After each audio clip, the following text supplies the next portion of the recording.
Sophie. Bonjour Alexandra. Merci d'être là aujourd'hui pour répondre à mes questions. Merci à toi.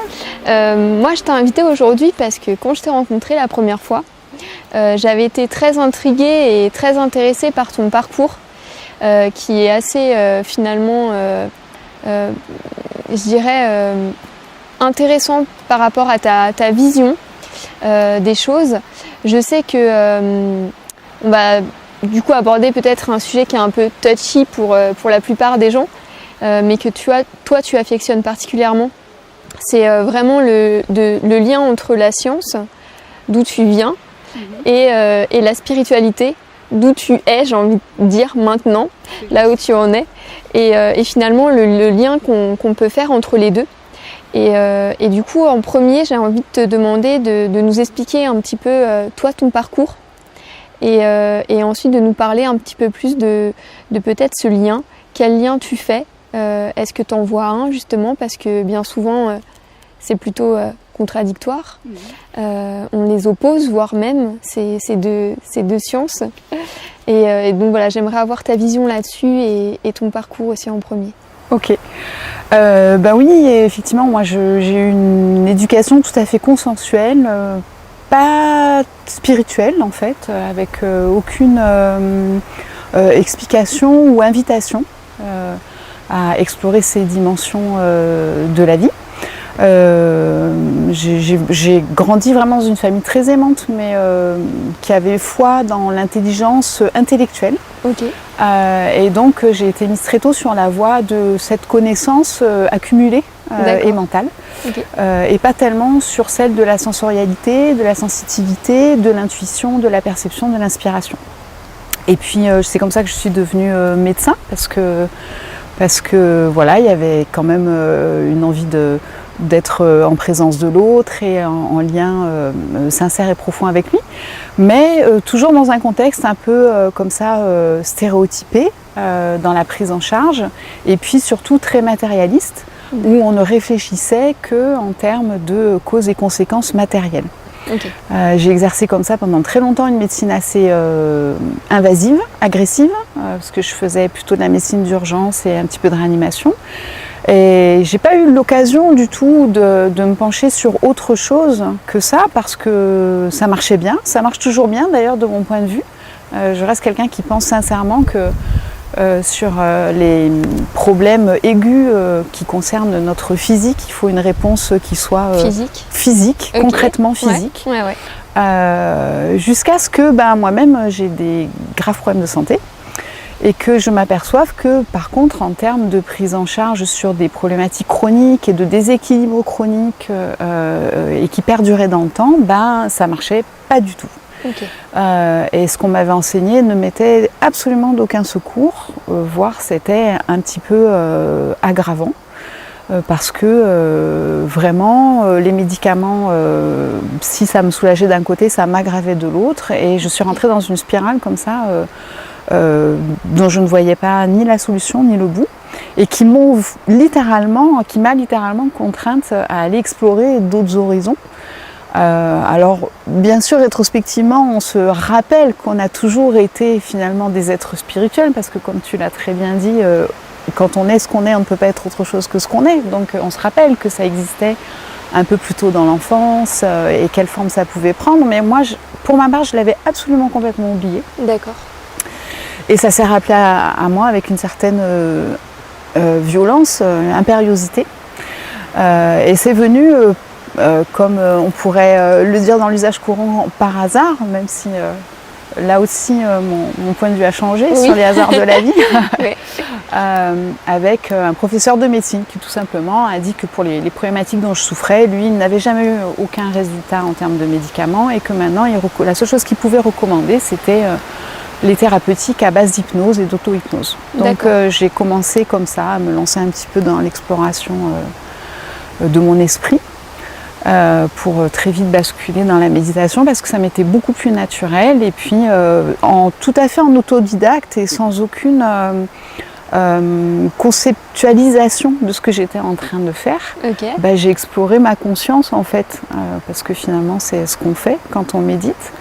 Et pour apprendre par la suite et finalement me renseigner que bien sûr qu'il y avait des gens qui l'avaient bien plus exploré que moi depuis des millénaires, que c'était bien connu, qu'il y avait aussi des règles, des causes, des conséquences, une intelligence, une logique, une mécanique, et qu'on pouvait faire tout un tas d'expériences différentes en fonction de son aspiration, pour ne pas dire ses objectifs, qui me semble être un terme inapproprié en l'espèce. Voilà, donc c'est un peu comme ça que je suis venue à reconnecter à des dimensions de ce que nous sommes tous, absolument sans conteste, oui. Mais sans y avoir été conduit, un peu dans l'obligation et par moi-même. D'accord.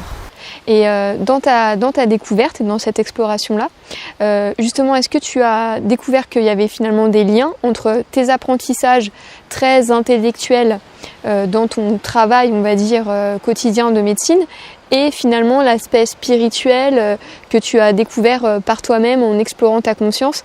Quel finalement lien tu fais, si tu en fais, et est-ce que ça existe finalement ce lien-là? Oui, alors merci pour cette question. En fait, ma conclusion à moi, c'est que c'est pas qu'il y a un lien, c'est que c'est exactement la même chose. En fait, il n'y a aucune différence. Oui. Il y a autant d'intelligence, et d'ailleurs c'est la même, dans le plan matériel que dans les aspects invisibles de ce que nous sommes. Oui. Il y a des différences de concepts, il y a des différences mentales, il y a des différences de vocabulaire, d'étiquetage, mais ça n'a aucune réalité. La vie invisible, on la vit tous, qu'on soit au courant ou pas. Une pensée, c'est invisible, une émotion, c'est invisible, une sensation, c'est invisible, une perception, c'est invisible. Le monde sensoriel est invisible, et on fait une confusion entre ce qui est objectivable, parce que on aura vu que, par exemple, le message du tact va remonter une certaine fibre nerveuse pour aller dans une région du cerveau, ce qui est la traduction matérielle de la sensation, et la sensation elle-même, qui elle est invisible. On ne peut pas voir le tact, on ne peut pas voir la vue, on ne peut pas voir l'audition. Et ce qui le perçoit, c'est ce que nous sommes. Il faut bien que quelque chose, un espace, pour ne pas dire quelque chose, mais un espace, perçoive ce que nous recevons comme information. Donc je ne vois plus aucune différence entre la dimension matérielle ou spirituelle, c'est à part en fait une distinction de vocabulaire. Pour moi, notre expérience, elle est faite simplement de sphères qui attirent notre attention, plus ou moins en fonction de l'intensité des stimulations. Donc notre attention, elle va aller plus sur la sphère physique, ou plus sur la sphère émotionnelle, ou plus sur la sphère mentale, etc. etc. Et c'est finalement ce qui va réguler notre expérience, c'est là où on consent ou pas à mettre notre attention. Et du coup, ça nous amène à ce thème qui nous rejoint, qui nous relie toutes les deux, c'est comment on fait pour découvrir comment ça fonctionne en fait, cette mécanique qui est, encore une fois, tout à fait connue, qui est finalement très expérimentée, très éprouvée au sens de la preuve. C'est-à-dire qu'il y a là aussi des distinctions qui sont faites entre une science occidentale qui serait objective et puis des connaissances orientales qui seraient subjectives. Or, quand on a exploré un sujet depuis des millénaires et qu'on en a rapporté les tenants et les aboutissants, et que tout le monde est d'accord de façon collégiale, c'est une preuve empirique indiscutable. Donc ces explorations m'ont mené à en attester en fait. Okay. C'est-à-dire que non seulement il y a toute cette expérience que chacun sait être vraie, parce que l'émotion tout le monde en a, la pensée tout le monde en a, mais il y a aussi celle qu'on discerne moins, qui est un petit peu plus subtile, celle de l'anatomie énergétique, celle d'une sensorialité qui peut être plus développée, celle d'une intuition qui est en fait une réelle intelligence, qui n'est pas ni mystérieuse ni magique, si ce n'est la magie de la vie. Et tout ça en fait on peut l'apprendre tout simplement, et j'ai à cœur de partager cette information qui a été vraiment une révélation très très importante pour l'équilibre et la beauté de ma vie, et puis pour ma santé, parce que c'est vraiment ce qui m'a aidée. Et tu parles d'apprendre, mais pour apprendre, faut avoir des capacités particulières, faut être déjà, je sais pas moi, ouvert à la spiritualité, faut être plus sensible que les autres, puisqu'il y a aussi ça qui court en ce moment. Donc il y aurait quand même des gens un peu plus élus que d'autres, ou est-ce que c'est accessible à tous ? Ben, en fait, tout s'apprend. Et peut-être la seule différence qu'il peut y avoir, c'est la qualité de la pédagogie de l'enseignant. mais c'est comme dire qu'il y a des bons et des mauvais élèves, ou il y a des bons et des mauvais malades. Il y a plutôt des affinités ou des non-affinités. Mais ce sont les capacités, les possibilités de tout à chacun. Pour ma part, ce qui me semble conditionner cette possibilité, c'est plus la curiosité qu'on en a, l'élan qu'on en a, l'envie qu'on en a. Le reste, tout est possible et chacun est pourvu en fait de son propre, de ses propres compétences. Alors elles seront toujours peut-être un peu différentes de celui d'à côté, mais c'est le cas pour tout. Oui. On est tous différents dans la perception de la beauté, dans la perception du goût. Certains aiment certaines saveurs et d'autres pas, dans les odeurs, même dans les amitiés, les inimitiés. En fait, ces différences-là, elles existent absolument partout. Donc on va les retrouver aussi dans les perceptions subtiles ou intuitives. Mais chacun a la possibilité de découvrir la sienne et de vraiment se restaurer dans son intégrité à travers ça, oui, bien sûr. Toi, ta découverte et ton exploration, qu'est-ce qu'elle t'a le plus apporté? Qu'est-ce que tu conseillerais déjà à tout le monde de le vivre, de l'expérimenter ou pas? Et qu'est-ce que tu leur dirais si tu avais envie de leur dire quelque chose pour le vivre, ceux qui hésitent encore ou peut-être ceux qui ont peut-être peur d'y aller aussi, parce qu'il doit y en avoir. Mais qu'est-ce que tu aimerais leur dire?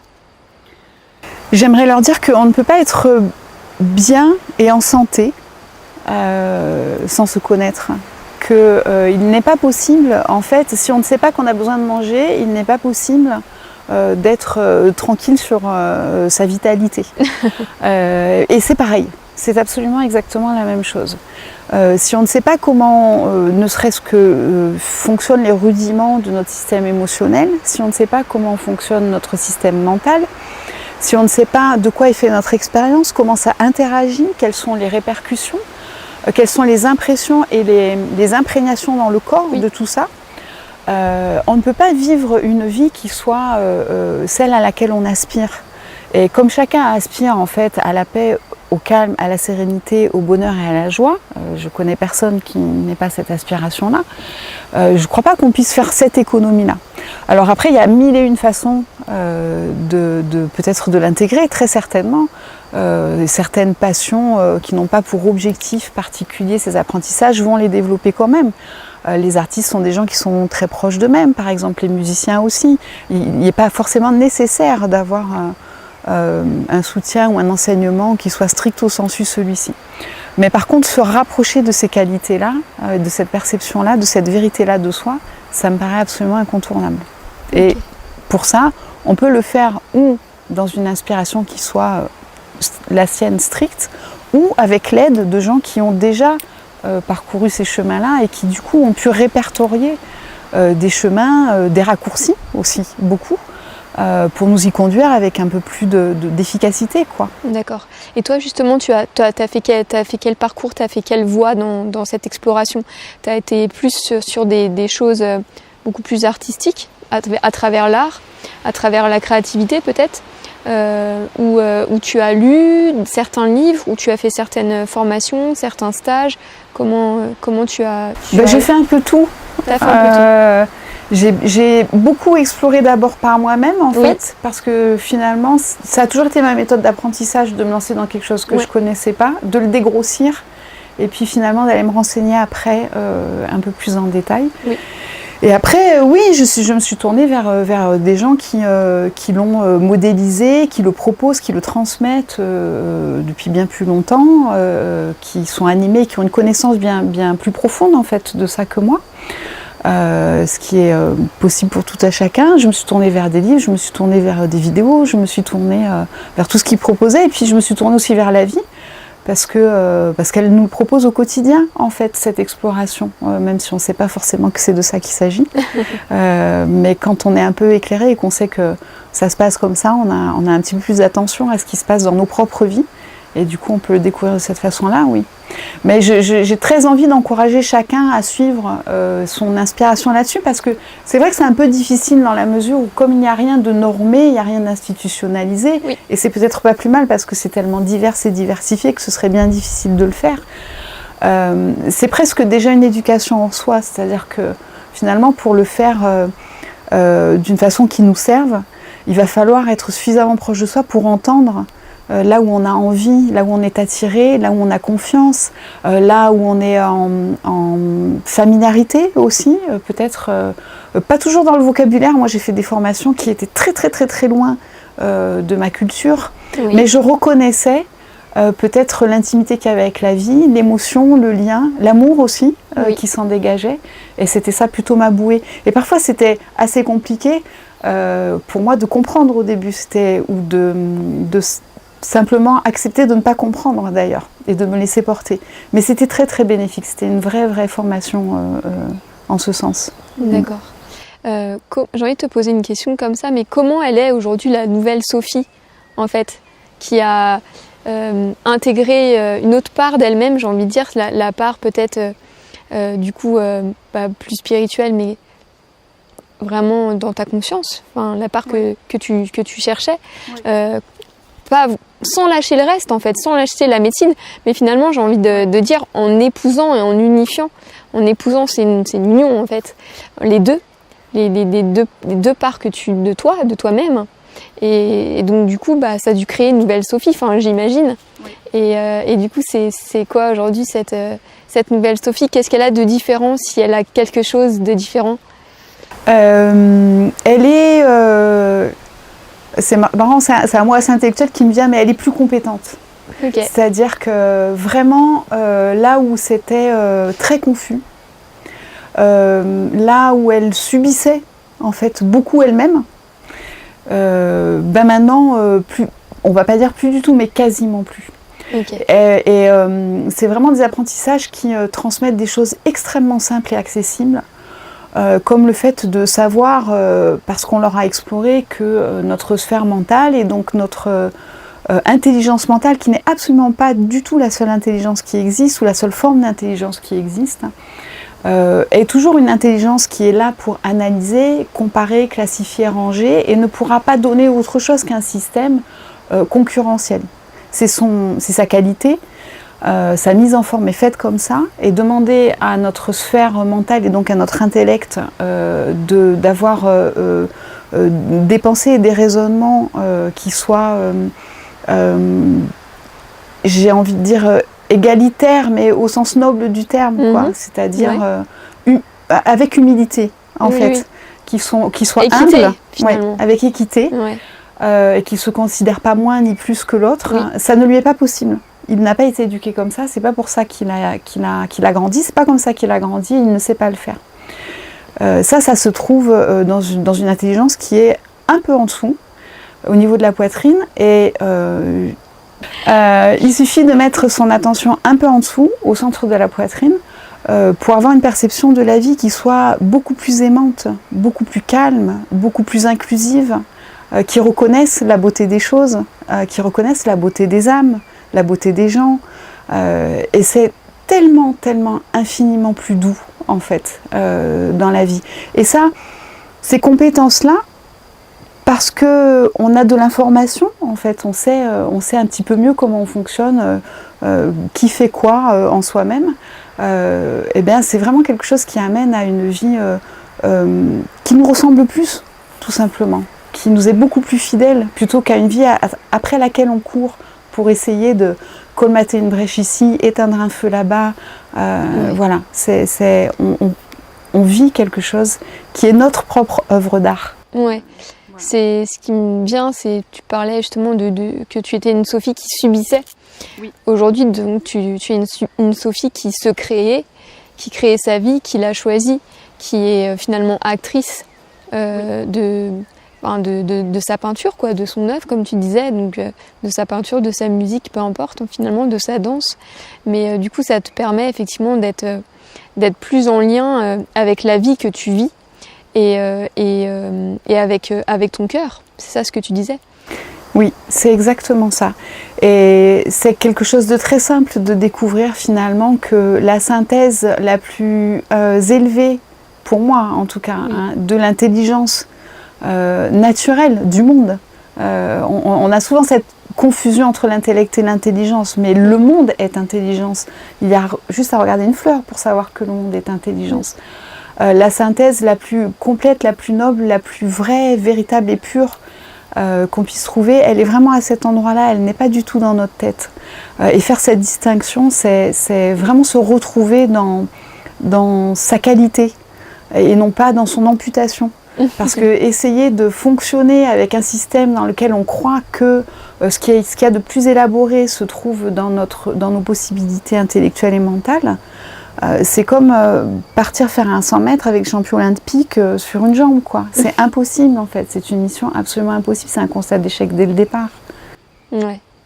Et c'est beau ce que tu viens de dire et c'est un beau message. Et on voit bien que ce qui fait beaucoup souffrir, c'est finalement cette identification au mental, comme si finalement l'être humain était un mental, moi je le dis un peu comme ça, mais était un mental sur pattes.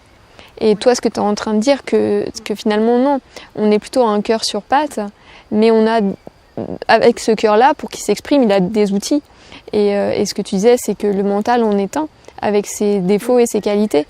Mais finalement, on a besoin de tout. Le cœur a besoin de tout. Dans ce qu'il est. C'est ça en fait que tu es en train de dire. C'est exactement ça, c'est-à-dire que c'est pas du tout philosophique, c'est pas conceptuel ce que je suis en train de dire. Il y a une intelligence qui réside organiquement, on peut le sentir quand on s'y entraîne en fait, quand on met son attention dessus. On peut percevoir l'information quand elle arrive exactement en scène zone, on sait la décrypter et elle intègre toutes les autres formes d'information. Et j'ai l'habitude de dire que le cœur, il va trouver la solution qui est au meilleur de tous les parties. Et c'est le seul endroit qui sait faire ça. Et dans tous les parties, il y a la sphère mentale, il y a la sphère physique, il y a l'autre, il y a l'environnement, il y a l'objectif, il y a de là où on vient, là où on va, et il sait faire ça. Mais c'est le seul endroit qui sait faire ça, prendre en compte absolument toutes les données pour sortir ce qu'il y a de plus véritablement, ce qui va être en soutien du mouvement de la vie, en fait, et ce qui va l'honorer. Ce qui est intéressant dans ce que tu dis, c'est que finalement, il y a aussi, tu parlais de la mécanique biologique, mais il y a aussi une mécanique du coup invisible. Tu as découvert qu'il y avait ça. Mais tout à fait. Là aussi, il y a une grande confusion, c'est-à-dire que comme on déclare notre science objectivable parce qu'elle est visible, on fait l'impasse sur les mécaniques invisibles. Mais j'ai découvert que vraiment dans les milieux spiritualistes, il y a d'abord des connaissances qui sont extrêmement solides, des gens qui sont extrêmement exigeants, extrêmement pointus dans leur domaine, et ils ne couvrent pas tous les domaines, c'est absolument comme en science, chacun a un peu ses spécificités, parce que la connaissance est très vaste. Et il y a beaucoup de rigueur, et réellement, pourquoi il y a beaucoup de rigueur? Parce qu'il y a énormément dans l'intelligence à découvrir, c'est-à-dire que l'intelligence matérielle, elle est juste proportionnelle à l'intelligence émotionnelle, à l'intelligence spirituelle, à l'intelligence aimante, à l'intelligence mentale, et que tout a ses échelons, ses causes, ses conséquences, ses grossièretés, ses raffinements, ses chemins, ses voies préférentielles et puis ses voies détournées, etc., etc. Et c'est tout à fait reproductible. Il existe, dans l'énergie c'est pareil, il y a une anatomie énergétique, il y a des circuits d'énergie. Tout ça est tout à fait transposable. Simplement, on n'a pas d'autre choix pour l'instant, parce qu'on ne sait pas le faire, que de l'explorer par l'intérieur, par le ressenti. On ne peut pas l'objectiver par une machinerie quelconque, parce qu'elle n'existe pas. Je ne doute pas qu'un jour ce sera le cas, mais là, elle n'existe pas. Donc, on est obligé de le faire par sa propre exploration intérieure. Il n'y a que comme ça qu'on va pouvoir avoir ces discernements-là. Mais ça existe, c'est référencé, c'est répertorié. Il y a des milliers de livres qui en parlent. Et c'est très occidental de ne pas même le concevoir. Il suffit de tourner la tête vers un autre coin du globe pour s'apercevoir qu'il y a plus finalement de milliards d'êtres humains qui ont conscience et qui travaillent avec ces choses-là que l'inverse. Oui. Ça, c'est une grande découverte quand même. J'ai envie de finir là-dessus justement et de vraiment te demander peut-être en dernière question quel serait pour toi, comme ça, de manière hyper intuitive, un monde où ces deux sphères se rassemblaient et ne seraient plus séparées et opposées? Ce qui me vient, c'est un monde de confiance en fait, au lieu d'un monde de défiance. Parce que ne nous y trompons pas, je trouve qu'il y a autant de défiance d'un côté que de l'autre vis-à-vis du voisin, alors qu'il n'y a pas de différence. On revient sur le début un petit peu de notre propos. Et donc c'est quelque chose pour moi de complètement artificiel et de complètement déplacé. Donc ce serait un monde de confiance et d'échange, tout simplement. Ok. Merci beaucoup Sophie. Merci Alexandra, c'était vraiment plaisant de pouvoir échanger avec toi. Également. Merci.